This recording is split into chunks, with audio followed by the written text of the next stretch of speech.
This missed opportunity to do an RRSP meltdown is going to cost them $350,000. Today, we're going over a real life case study of a couple who missed out on a great tax saving opportunity.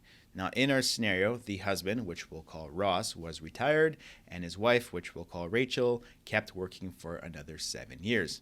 Now, as we'll see, Rachel doesn't need to be working, but she enjoyed her job, and that's why she chose to work a little bit longer than Ross. Now, they were advised to defer Ross's CPP and OAS until Rachel retired because they did not need the income and were able to live off Rachel's salary. But they were also advised not to withdraw any money out of Ross's RSPs. Now, herein lies the issue. For that 7-year period, Ross's income was essentially zero, and they were not taking advantage of Ross's low tax bracket to start melting down his RSPs. So today we're going to show you the impact of this and give you some ideas as far as if you're in the same situation as Ross and Rachel to how to start drawing down your RSPs tax efficiently. So 7 years ago, Ross was 62 and Rachel was 60. As mentioned, Ross was retired and Rachel was going to work for another 7 years. She was making $200,000 per year, and that was going to go up a bit every year with inflation. Now, as far as their retirement accounts are concerned, Ross has $137,000 in his tax-free savings account and $876,000 in his RSP. Now, on Rachel's side of things, she had $156,000 in her TFSA and $745,000 in her RSP. And while she was working, she's going to keep adding $10,000 per year to that RSP. And they also had a joint account with $230,000 in it. Now, as for their government pensions, again, the plan was to defer their CPP and OAS until Rachel retired. So Ross was on track to receive 85% of the maximum, defer the start date to January 1st, 2032, and he'd receive just over $2,000 per month. Same idea for old age security. He was on track for 100% eligibility and he'd be receiving just over $1,100 per month. Again, the benefit of deferring it. And as far as Rachel was concerned, she was on track for 95% of CPP, get about $2,000 per month, and full OAS, $982. So as we can see, Ross's income is essentially zero. He's not working, he's not receiving CPP or OAS, and he's not drawing on his RSPs. The only income that he was getting every year was just a bit of interest and dividend from their joint non-registered account.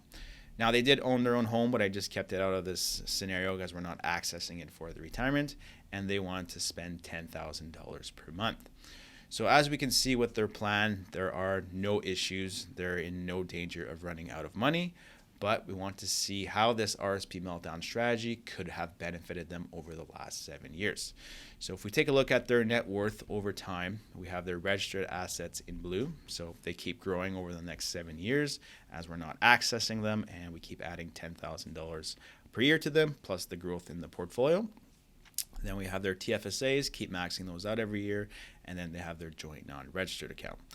So the issue that we're running into is that once Rachel retires, again, they want to spend $10,000 per month, so they start accessing some of their non-registered money and their RSPs, but they're not drawing down that RSP very aggressively, and they're dying, so having both living until age 90, with $1.8 million still left in those registered accounts. So that is fully taxable in the year of death, and that is leading to a final tax bill of about $1 million when you factor in some capital gains in the non-registered account as well.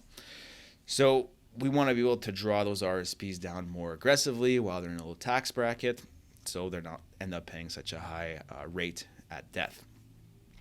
The problem is that once Rachel retires, there's not much room there to take more money out. So if we target the OAS clawback threshold, it does draw down the RSPs a bit quicker. So we want to target about $93,000 in income in today's dollars. So it does draw it down a bit quicker, but we're still dying with about 1.6 million in RSPs, or registered accounts at that point, I should say. So it does help a little bit, but it's not making a huge impact. Now, on the other hand, again, Ross's income is essentially zero for the next 7 years. So this is a great opportunity for him to start drawing income out of those RSPs in a low tax bracket. So for him, if we target an income of $100,000 per year, so start drawing essentially $100,000 from his RSPs, that's going to put him in roughly the 30% tax bracket in Ontario, which again is a lot better than paying over 50% at death. So for those next 7 years, Ross is taking out $100,000 per year from his RSPs, and now we can see our net worth graph looks a lot different.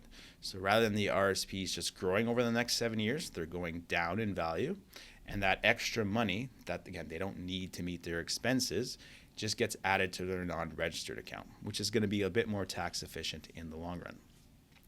So what this allows to happen is that their registered accounts are now completely depleted by the time we reach age 90, because there's not as much there by the time Rachel retires, so they're able to draw that down a lot more aggressively, which is leading to a final tax bill that's going to be way less significant compared to the initial scenario that we looked at. So, and now we're looking at a net estate of $4.38 million, which is about $350,000 more than if by the last strategy where they were not drawing down those RSPs for a 7-year period.